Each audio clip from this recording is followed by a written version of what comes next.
Aujourd'hui, dans le Réveil Happiness, on reçoit Christophe Leroy. Alors, Christophe Leroy, c'est d'abord une voix, sur scène depuis plus de 20 ans, guitariste, chanteur, auteur-compositeur, prof d'anglais même le reste du temps.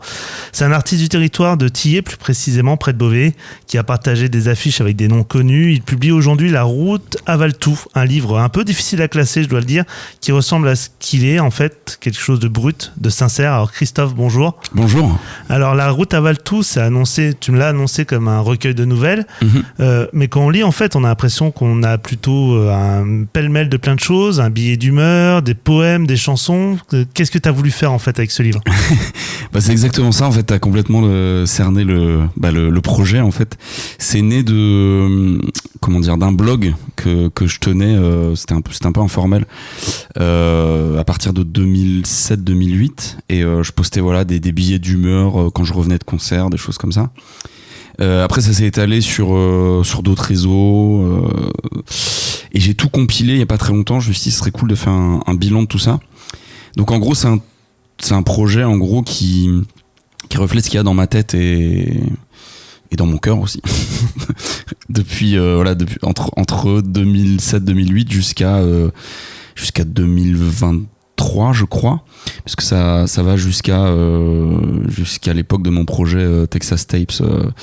Donc voilà, donc c'est un côté complètement éclaté, mais ça, comme tu l'as dit, ça me représente, en fait, ça représente ce qu'il y a dans ma tête. Ça bouillonne en permanence et donc il y a un peu de tout, quoi. Il y a des retours sur des expériences de concert, des choses sur le monde qui nous entoure, sur la musique, sur plein de choses. Ouais, c'est un peu comme si tu prenais un bilan de tes pérégrinations, ouais. D'où le titre, j'imagine. Voilà, exactement, La route avale tout, parce que j'ai joué un peu partout. Alors ça fait vite prétentieux quand on dit ça. Attention, c'est pas un truc de tournée. Non, c'est un côté aussi sur les petits concerts, tu vois, et ça personne en parle.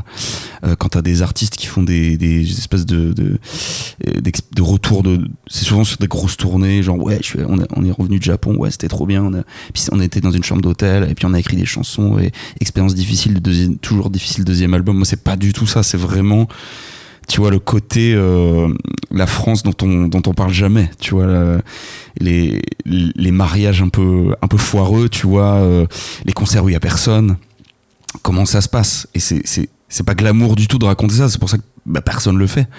Et donc moi je trouvais ça cool de passer d'un truc où j'avais fait, je sais pas, des premières parties de Gaëtan Roussel ou Louis Bertignac, et le lendemain je vais jouer dans un vin d'honneur et personne n'écoute, et il se passe des trucs à côté, tu vois, qui sont normalement inracontables. Mais moi j'adore raconter ça, tu vois, c'est comme l'émission Striptease, tu vois, j'adore ce côté où on raconte vraiment la vie des vrais gens, quoi.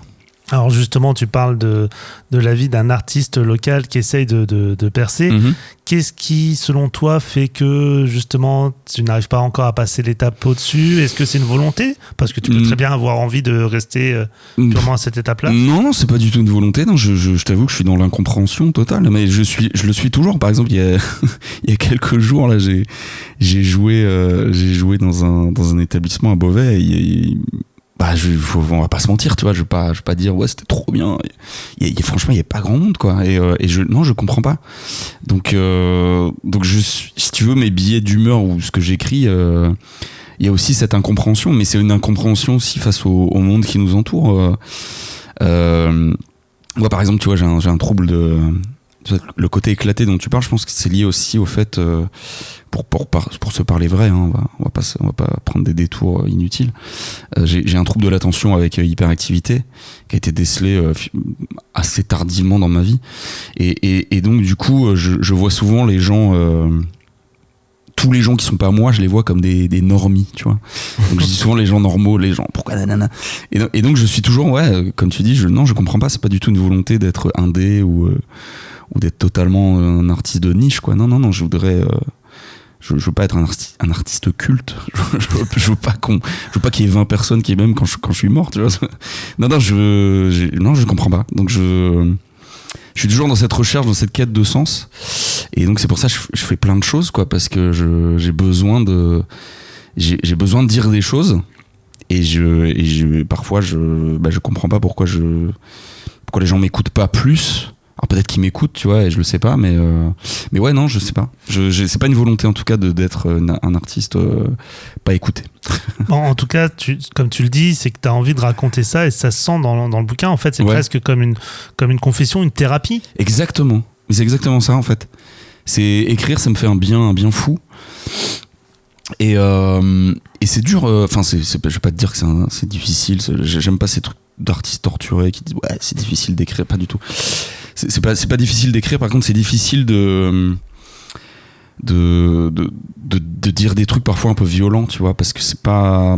En fait, ce qui fait peur, c'est la réception. En fait, c'est de dire. Moi, il y a beaucoup de gens qui m'ont dit ah, je savais pas que t'étais comme ça. Et je sais pas comment le prendre, tu vois. Je sais pas s'ils me voient différemment maintenant. S'ils disent ah putain, il est bizarre, Christophe, quand même. Ou si c'est cool et qu'ils se disent ah ouais, il s'est mis à nu et franchement c'est bien. Et j'ai beaucoup de réceptions comme ça. Et j'ai beaucoup aussi de non-réceptions, tu vois. J'ai envoyé des extraits et tout. J'ai envoyé des librairies pour faire des petits showcases, des lectures guitare-voix, parce que j'avais fait un test comme ça à la médiathèque de Beauvais, c'était vachement bien. Et j'aimerais bien le faire plus. Mais il y a plein d'établissements, enfin de librairies ou des tiers-lieux ou des choses comme ça, où j'aurais aimé proposer ce format, mais j'ai pas de réponse. Donc je sais pas si les gens se disent ok, celui-là on va le classer dans les mecs un peu border, donc on répond pas. Ou s'ils ont pas aimé, hein, il y a aucune prétention chez moi, les gens peuvent ne pas aimer. Ou alors s'ils comprennent pas le format, ou si c'est une nouvelle norme maintenant de pas répondre, quoi. Je sais pas. Alors dans le bouquin aussi, à un moment tu parles de tes enfants. Ouais. Est-ce que eux ont lu le livre ? Oui. Alors ma fille, elle est trop jeune pour ça, donc je pense qu'elle par contre elle adore chanter, donc ça c'est cool. Donc on fait de la musique ensemble, mais ce côté non, je n'ai pas trop envie qu'elle le lise pour l'instant. Mon fils l'a lu, donc ça m'a fait un peu peur au début et il a beaucoup aimé, mais mon fils maintenant il s'est lancé un peu dans le cinéma, donc il a fait un premier court-métrage.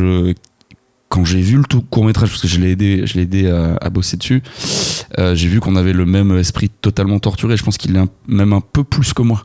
Donc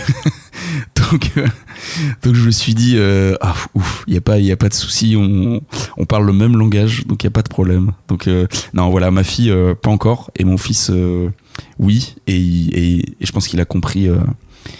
Il a un peu tout compris, donc ça c'est cool. Donc là maintenant il y a La Route à Valtou qui est sortie, tu as également ta carrière musicale qui est toujours en cours. Totalement. C'est quoi les projets à venir ? Il y a plein de projets en fait. Là j'ai commencé à bosser sur un roman, parce que justement le truc que tu m'as dit, et moi j'adore un truc dans la vie que j'aime beaucoup, c'est me remettre en question et avancer. Tu vois, ce que tu me dis, et ce que m'avait dit aussi un mec sur Paris qui est dans le milieu du livre, il m'avait dit j'adore, mais il y a un côté éclaté qui marche pas en France. Enfin, si tu veux, c'est très anglo-saxon. En Angleterre, ça marche beaucoup, les recueils de nouvelles et tout, mais en France, le public aime pas trop. Donc les gens aiment les romans.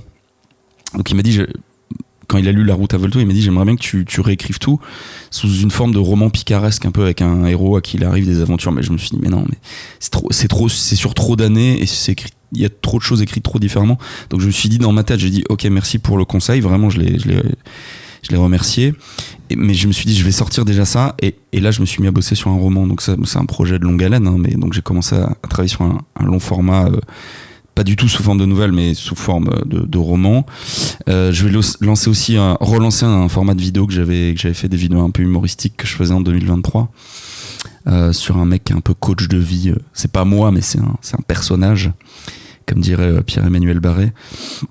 Et aussi en musique, j'ai mon groupe Sliders, groupe de reprises, où on prend énormément de plaisir à faire des reprises un peu revisitées. Et puis mon projet solo, quoi, des chansons que j'écris comme ça, aussi selon mes humeurs. Donc c'est aussi, j'en ai peur, totalement éclaté mes projets. Enfin, dans le sens pas dans le sens éclaté comme l'entendent les gens aujourd'hui, hein, mais éclaté dans le sens où il y en a partout, quoi. Donc La Route à Valtou, un livre confession vraiment qui raconte un peu les aventures, j'ai envie de dire, d'un artiste. Je vous le conseille, lisez-le, c'est comme tu l'as dit très particulier, mais c'est intéressant vraiment. Merci beaucoup. Merci en tout cas Christophe d'avoir répondu à nos questions. Merci à toi.